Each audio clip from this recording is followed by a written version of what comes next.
bem-vindos! Eu sou Tiziana Azevedo, eu sou escritora, eu sou jornalista, tenho 3 livros publicados e o mais recente, esse aqui, Seu Príncipe Pode Ser uma Cinderela. Ele foi um best-seller no Brasil, foi traduzido para o espanhol, distribuído em toda a América Latina. E o mais importante de tudo, ele me despertou o interesse o desejo de estudar para ser roteirista. E por que que isso aconteceu? Porque um grande produtor de cinema brasileiro comprou os direitos para fazer o filme, que nunca foi feito, mas eu, nas minhas tentativas de aprender a escrever um bom roteiro, acabei vindo para Londres, onde eu fiz o mestrado em roteiro na Met Film School e aonde eu tô vivendo agora. Eu escrevo profissionalmente há 40 anos. Desde que eu iniciei minha carreira como repórter do Jornal do Brasil aos 23 anos, o que me faz hoje com 63, 40 anos exatos. Já a escrita terapêutica eu pratico desde os 10 anos de idade. Isso aqui é o meu primeiro diário, ele anda comigo. E é claro, gente, que eu não tinha a menor ideia, né, que ao ficar contando os meus segredos e conversando comigo mesma no diário, eu estava praticando a escrita terapêutica. Na verdade, ela só foi reconhecida pela comunidade científica uma década depois de que eu comecei a escrever meu diário. Olha só aqui, 1972, ganhei de Natal no ano anterior e deixei para começar no dia 1º de janeiro de 1972. Mas essa história, né, que embora a escrita terapêutica só nos anos 80 ela tenha sido criada uma metodologia e tenha sido reconhecida pela comunidade científica, ao longo dos séculos, instintivamente, as pessoas sempre tiveram essa necessidade de escrever para lidar com as suas dores, para elaborar questões da vida, isso para guardar memórias, né, organizar pensamentos, né? Isso, a escrita é uma atividade instintiva.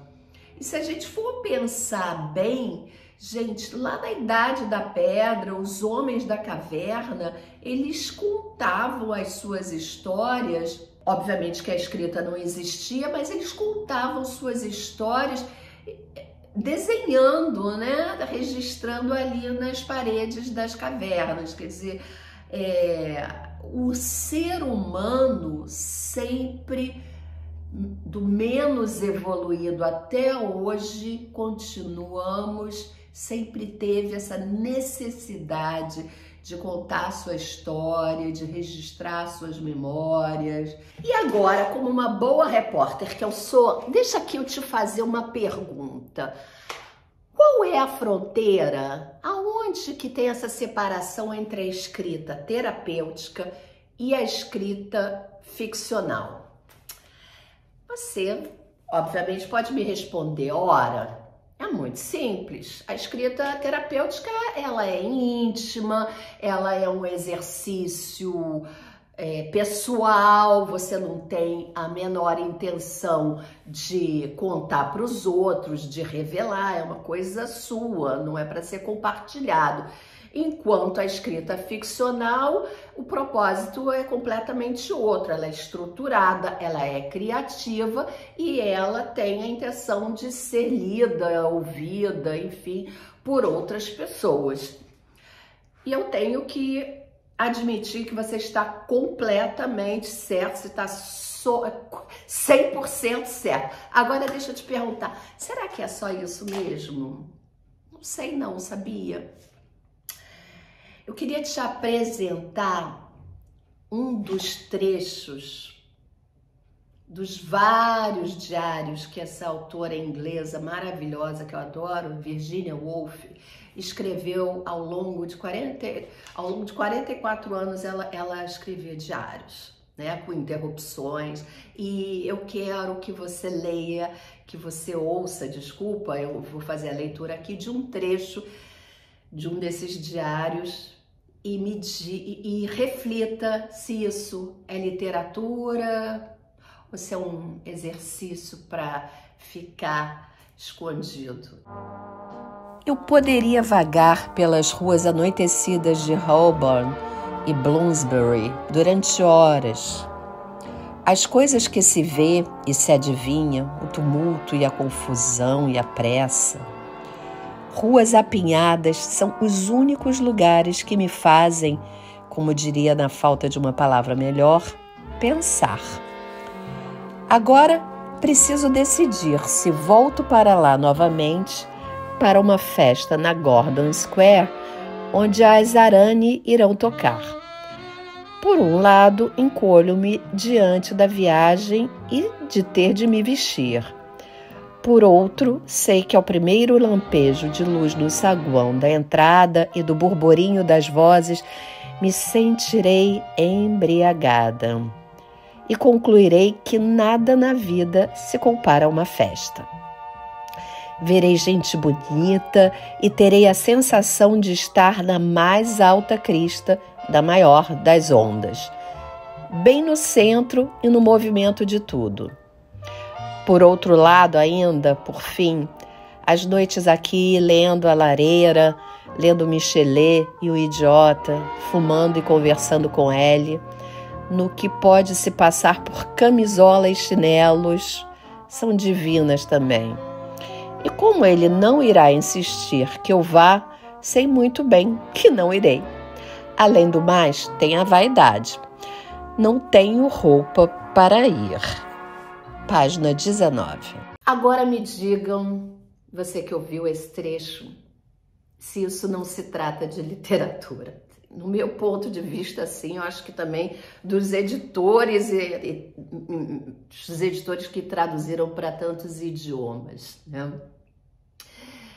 E, gente, e o que dizer de Orlando, uma biografia que foi esse romance que a Virginia Woolf escreveu, inspirada na amante dela, a aristocrata Vita Sackville-West. Nesse romance, nesse livro, que aliás tem um filme, super recomendo, chamado Orlando, mas ela mistura biografia, reflexões sobre gênero, ficção, história literária, entra tudo, né? Ela cria uma fantasia em cima de uma personagem real e um grande amor da vida dela por 10 anos,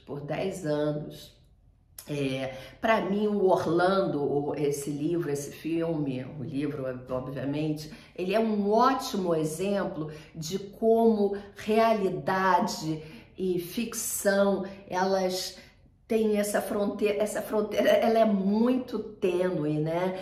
E ao mesmo tempo incrivelmente transformadora. Transformadora no sentido, ela produziu uma obra brilhante, uma das mais conhecidas dela, e ali é uma escrita terapêutica à medida que ela elabora toda aquela situação, aqueles sentimentos, né? Orlando é esse personagem que troca de sexo ao longo dos séculos, né? Um personagem assim, meio Highlander, que vive por 300 anos, se não me engano, né? Para mim, isso só fortalece de como essas experiências reais, sejam elas pessoais ou com pessoas próximas, são as melhores fontes para essas criações universais, porque elas são autênticas. Então, ao ser autênticas, elas conectam com outras pessoas. Porque, assim, os sentimentos, plagiando aqui, não sei se é Milton ou qualquer autor, os sentimentos não envelhecem. Não envelhecem dentro da gente e não envelhecem na humanidade. Eu imagino, não tem nenhuma prova que possa comprovar o que eu vou dizer agora, mas eu acredito que até os homens lá das cavernas, quando um roubava a mulher do outro, ele sentia ciúme, raiva, esses sentimentos que hoje, milhares de anos depois, a gente continua sentindo, porque mesmo que num estágio primário ali da evolução como ser humano é ser humano, e até hoje a gente lida com esses sentimentos que são os sentimentos naturais do ser humano, né? Por isso que eu insisto que todo mundo, a partir do momento que você vá colher ali das suas histórias de vida, nas histórias de pessoas que você conhece, você vai conseguir produzir histórias que conectam com outras pessoas, porque elas são verdadeiras, né? Você pode florear, você pode ficcionar. Tô falando aqui, quem me dera ser uma Virginia Woolf, poder fazer uma ficção brilhante daquela. Mas qualquer um pode ficcionar. Tem inclusive um gênero que o pessoal chama, é conhecido também, roman à clé, que é romance, em francês, roman à clé, romance é a chave, né? Clé é chave, que você troca os nomes, até para não ser processado nem nada. Até esse meu livro aqui podia entrar numa dessas classificações, mas eu acho que não é o caso. Mas um dia eu vou gravar um vídeo sobre isso. E o grande pulo do gato é o conflito. O conflito central é o que move a história. As pessoas, você só consegue prender um ouvinte, um telespectador, um leitor, porque ele está querendo, ele acompanha aquela trama para ver qual é a resolução do conflito. Uma história de detetive, para ser bem óbvia, né? Quem matou? Quem matou? E quando você não descobre, você só vai descobrir lá no final, né? E aí aquela explicação toda. Então é aquilo que te prende, e obviamente tem vários conflitos menores durante a história para aprender. Vamos pensando nessas maravilhosas séries, né? De streaming, né, que tem várias temporadas. Claro, se não tiver um monte de conflitos, ninguém iria acompanhar. Já a escrita terapêutica, ela também trabalha com o conflito, né? Senão ela existiu por causa dos conflitos internos das pessoas, traumas, dores, frustrações, sonhos, feridas que não conseguem ser curadas. Por isso foi estudado e desenvolvido o método da escrita terapêutica e outros métodos aí, arte-terapia. Então, nós estamos falando de conflito. Tanto um quanto o outro, eles têm conflito.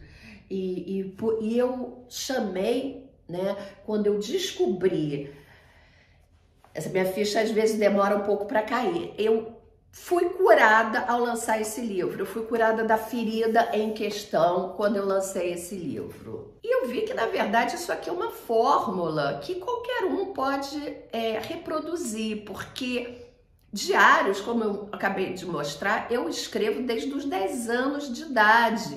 Mas a satisfação que eu tive ao publicar, ao receber feedback das pessoas que passavam por conflitos semelhantes e tal, isso me trouxe uma realização, uma satisfação, né, que fala em inglês accomplishment, que inclusive é por isso que eu tô aqui, porque eu falei, não, eu tenho que botar isso para fora, eu tenho que ensinar, porque é meio que, mas isso é que nem a roda, mais ou menos, né?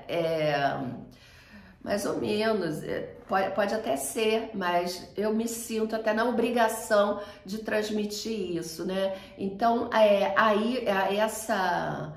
eu chamo de escrita curativa essa escrita que transforma essas feridas pessoais em histórias públicas, né? Histórias ficcional ou roman à clé, enfim, histórias a serem publicadas, a serem compartilhadas com outras pessoas, para que essas outras pessoas se identifiquem e encontrem caminhos para ressignificarem suas próprias histórias, para criar essa conexão. Foi com esse intento que eu criei esse curso, para ensinar vocês que vocês podem pegar esses seus conflitos pessoais e transformá-los num podcast, numa websérie, em poesia, num conto. Gente, um conto não é tão, né? Não é nada assim de extraordinário que não possa ser feito.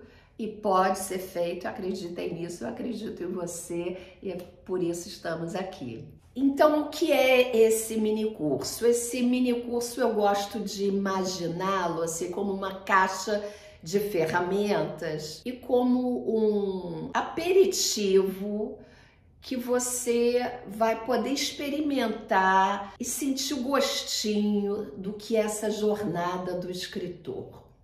Então, o que que tem? Primeiro, eu explico claramente os conceitos da escrita criativa e da escrita terapêutica, e aí várias formas da escrita criativa. São 2 aulas, né? Na terceira aula, eu detalho os principais elementos da narrativa, um a um, né? Personagem, tempo, espaço, narrador, explico detalhadamente um a um. Na aula seguinte, a gente vai falar da jornada do herói e de um mitólogo maravilhoso, Joseph Campbell, e do Christopher Vogler, que tá vivo, o roteirista que simplificou o trabalho imenso desse mitólogo, e eu simplifico ainda mais e dou um exemplo em Guerra nas Estrelas, o primeiro filme, Uma Nova Esperança, de passo a passo da jornada do herói. Eu explico detalhadamente, didaticamente. Depois temos mais uma aula falando desses arquétipos que o Vogler também simplificou, arquétipos fundamentais e necessários nas histórias. E a última aula eu falo dos arcos da narrativa, né?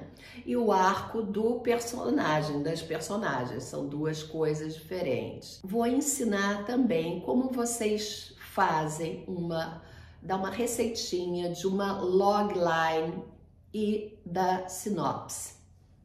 Beleza. Aí, poxa, acabou, que pena. Não acabou? Aí vem um bônus, gente, um super bônus para os 100 primeiros inscritos. Que bônus é esse? Depois desse curso e assim, no livro, nesse e-book, a escrita curativa tem uma série de exercícios que eu recomendo fortemente, vivamente, que vocês pratiquem ao longo do curso. Bom, terminando isso, vocês já vão estar, inclusive esses exercícios vão levar vocês a isso, a produzir uma página com um logline, que vocês vão saber o que é, uma sinopse e uma página com um resumo da história que vocês querem contar. Vocês vão me mandar essa uma página, não é 1,5, não são 2, é uma página. Vocês vão me mandar por e-mail, tá? Os 100 primeiros. Quem não quiser, não manda. Ainda assim, eu vou fazer 100, vou dar uma mentoria para 100 pessoas, uma mentoria individual. Eu vou ler essas páginas que cada um vai me mandar e a gente vai ter uma mentoria de meia hora na qual nós vamos discutir o que você pretende fazer com isso, o que você pensa de fazer. Ah, Tiziana, eu gostaria de escrever um conto. Ah, eu quero escrever um livro de 1000 páginas. Se você nunca escreveu, eu já vou te adiantando aqui. Nem precisa de mentoria, vou te adiantando aqui para você pegar mais leve, tá? Mas é isso. Então, aguardo vocês, né? Tem aí, espero que encontrar vocês muito em breve nesse curso, tá bom? Muito obrigada e até lá!